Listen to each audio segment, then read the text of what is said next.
ஆவியுலகின் விதிகள். அரூப வடிவம். எதிர்மறையான ஆன்மாக்கள் மட்டுமே அரூப வடிவத்தை எடுக்கின்றனரா? இல்லை, மரணம் நிகழ்ந்தவுடன் அனைத்து மனிதர்களும் அரூப வடிவத்தை எடுக்கின்றனர். பிறகு அவர்கள் தங்கள் அரூப உடல்களை துறந்துவிட்டு ஆவிகளாக மாறுகின்றனர். எனவே ஒரு நபர் இறக்கும்போது பின்வரும் இயல்பான மாற்றங்கள் நிகழ்கின்றன.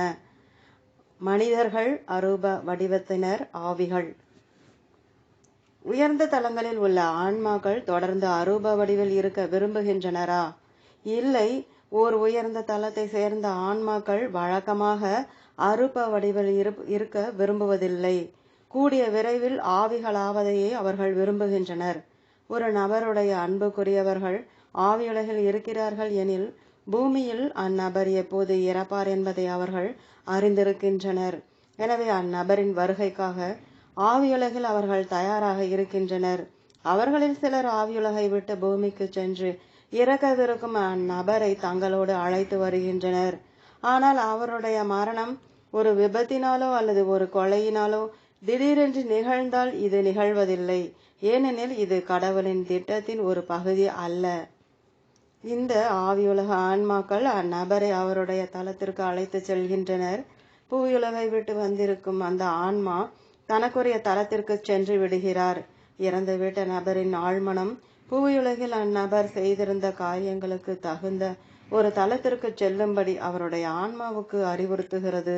ஆழ்மனதின் அறிவுறுத்தல்களை செவிமடுப்பது அந்த ஆன்மாவை பொறுத்தது. அதை யாரும் கட்டாயப்படுத்த முடியாது. ஆழ்மனதின் அறிவுறுத்தலை ஏற்றுக்கொண்டு தன்னுடைய முறையான தலத்திற்கு சென்றால் மட்டுமே அந்த ஆன்மாவால் மீண்டும் ஒரு ஆவியாக ஆக முடியும். அந்த ஆன்மா ஆவியுலகிற்கு செல்ல மறுத்தால் அது தொடர்ந்து அரூப வடிவில்தான் இருக்கும்.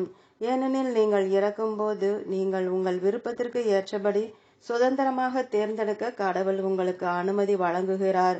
கண்ணுக்கு புலப்படாத அரூப ஆன்மாக்கள் புவியுலகில் பேய்கள் என்று அழைக்கப்படுகின்றனர். ஆழ்மனதின் அறிவுரையை உதாசீனப்படுத்திவிட்டு ஆவிகளாக ஆவதை மறுத்துவிட்டு தங்களுடைய வழியை தொலைத்துள்ள ஆன்மாக்கள் இவர்கள். இவ்வாறு செய்வதன் மூலம் அவர்கள் தங்கள் எதிர்மறை கர்மவினையை அதிகரிக்கின்றனர். அரூப ஆன்மாக்களை உங்களால் பார்க்க முடியாது, ஆனால் அவர்களால் உங்களை பார்க்க முடியும். ஆனால் அரூப ஆன்மாக்களால் ஆவியுலகத்தை பார்க்க முடியாது. ஆழ்மனதின் அறிவுரையை நிராகரித்துவிட்டு ஆவியுலகிற்கு போக வேண்டாம் என்று அவர்கள் தீர்மானித்த பிறகு ஆவியுலகத்தை அவர்களால் பார்க்க முடியாமல் போய்விடுகிறது. அதுதான் விதி. ஆவியுலகிற்கு போக வேண்டும் என்று அவர்கள் தீர்மானித்தால் அப்போது அது அவர்களுக்கு வெளிப்படுத்தப்படும். இதுவும் ஒரு சோதனையே. மோசமான ஆன்மாக்கள் இறக்கும்போது கீழ்மட்ட தலங்களை சேர்ந்த ஆவியுலக ஆன்மாக்கள் அந்த மோசமான ஆன்மாக்களை அழைத்து செல்ல வருகின்றனர். இதன் நோக்கம் என்ன? பூமியில் ஒரு தீய ஆன்மா இறக்கவிருக்கும் போது கீழ்மட்ட நிலைகளில் உள்ள குழு ஆன்மாக்கள் அவரை கூட்டிச் செல்ல வருகின்றனர். ஆனால் இந்த ஆன்மாக்கள் ஆன்மீக ரீதியாக கீழ்நிலையில் இருப்பதால் அவர்கள் இந்த வேலையை செய்யும் போது அவர்கள் தீவிரமாக கண்காணிக்கப்பட வேண்டும். பூமியில் உள்ள ஒரு கீழான ஆன்மாவை ஆவியுலகிற்கு கூட்டி வருவதற்கு இந்த ஆன்மாக்கள் தங்கள் தலத்தின் பேரான்மாவிடமிருந்து அனுமதி பெற்றாக வேண்டும். அந்த பேரான்மா இந்த வேலைக்காக ஒரு உதவியாளரை தேர்ந்தெடுக்கிறார். அந்த உதவியாளர் வழக்கமாக 4வது தலத்தின் 5வது நிலைக்கும் 5வது தலத்தின் 5வது நிலைக்கும் இடைப்பட்ட ஒரு நிலையில் உள்ள ஒருவராக இருக்கிறார். எதிர்மறை ஆன்மாக்கள் தங்களுக்குரிய தலங்களுக்கு செல்வதை உறுதி செய்வதற்கு இவர்கள் பாதுகாவலாக நிற்கின்றனர். இது ஒரு சோதனையாக செய்யப்படுகிறது. இந்த ஆன்மாக்களுக்கு ஒரு கடமை கொடுக்கப்பட்டுள்ளது. இக்கடமையை செய்வதன் மூலம் தாங்கள் மாற விரும்புகிறோம் என்ற சமிக்ஞையை அவர்கள் கொடுக்கக்கூடும். இவ்வாறு அவர்கள் தங்கள் வழிநடுகளும் பயிற்றுவிக்கப்பட்டும் சோதிக்கப்பட்டும் வருகின்றனர். நாங்கள் பிறக்கும்போது இதே இயல்பான மாற்றம் நிகழ்கிறதா? நாங்கள் ஆவிகளாக தொடங்கி அரூப வடிவினராக ஆகி இறுதியில் மனிதர்களாக ஆகிறோமா? இல்லை. ஆவியுலக ஆன்மா ஒன்று பூமியில் மீண்டும் பிறக்கும்போது அவர் இந்த அரூப நிலைக்குள் போவதில்லை. அவருடைய ஆன்மாவும் ஆழ்மனமும் பூமியில் உள்ள ஒரு நபரின் ஸ்தூல உடலை ஆக்கிரமித்துக் கொள்கின்றன. எனவே அந்த ஆவியுலக ஆன்மா நேராக ஒரு மனிதராக மாறிவிடுகிறார். அரூப வடிவில் இருப்பதை ஆன்மாக்கள் ஏன் தேர்ந்தெடுக்கின்றனர்? அவர்கள் இந்த லௌகீக உலகின் மீது அதீத பற்று கொண்டிருக்கின்றனர். 2.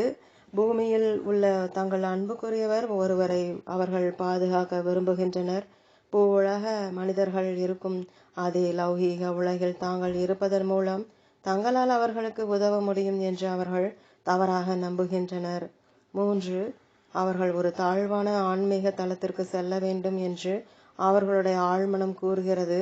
ஆனால் அவர்கள் துன்புற விரும்புவதில்லை என்பதால் அவர்கள் அவ்வாறு செய்ய மறுத்துவிடுகின்றனர். தேர்ந்தெடுப்பதற்கான சுதந்திரம் அவர்களுக்கு இருப்பதால் அவர்களால் இந்த தேர்ந்தெடுப்பை மேற்கொள்ள முடிகிறது. ஆனால் அரூப வடிவில் இருப்பதை ஓர் ஆன்மா தேர்ந்தெடுக்கும் போது அவர் தொடர்ந்து கீழ்நிலைக்கு செல்கிறார். தன்னுடைய எதிர்மறை கர்மவினையை அதிகரிக்கிறார். ஏனெனில் அவர் தன்னுடைய ஆழ்மனதிற்கு எதிராக செயல்பட்டு கொண்டிருக்கிறார். ஒரு ஆன்மீக விதியை மீறி கொண்டிருக்கிறார். மனிதர்களாக இருந்து பிறகு அரூப வடிவினராக மாறி பிறகு ஆவிகளாக உருவெடுப்பதுதான் இயல்பான மாற்றம்.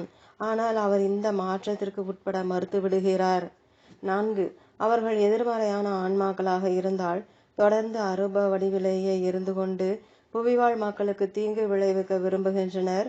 இதனால் அந்த அரூப ஆன்மா ஆன்மீக ரீதியாக தாழ்ந்த நிலைக்கு சென்று தன்னுடைய எதிர்மறை கர்ம வினையை அதிகரித்து கொள்கிறார். 5. பூமியில் இருந்தபோது போதை மருந்துகள், மது போன்ற சில பழக்கங்களுக்கு அவர்கள் அடிமைகளாக ஆகியிருந்தனர். அவர்கள் அந்த உணர்வை மீண்டும் மீண்டும் அனுபவிக்க விரும்புவதால் இப்பழக்கங்களுக்கு அடிமைகளாக ஆகியுள்ளவர்களுடன் அவர்கள் தங்களை இணைத்து கொள்ள விரும்புகின்றனர். ஓம். தொடரும்.